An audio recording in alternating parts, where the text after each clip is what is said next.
மது, நீ லவ் பண்ணியிருந்தா கூட இந்த மாதிரி ஒரு பையன் கிடைச்சிருப்பானான்னு தெரியாது. தங்குண்டி. என்ன ஆனாலும் சரி, அவர் மனசை மட்டும் கஷ்டப்படுத்தாத.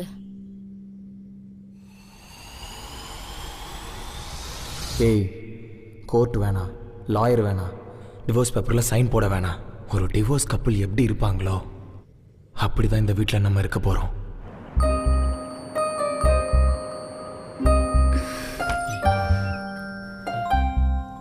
அம்மா கிளம்பிட்டாங்களா? எனக்கு ரெஸ்ட் ரூம் போகணும்.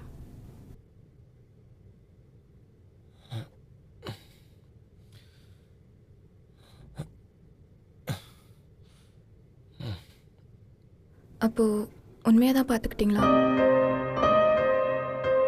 இல்லை, அம்மா எவ்வளோ நாள் நீங்கள் இருந்ததுனால பார்த்துக்கிட்டீங்களோன்னு நினச்சேன்.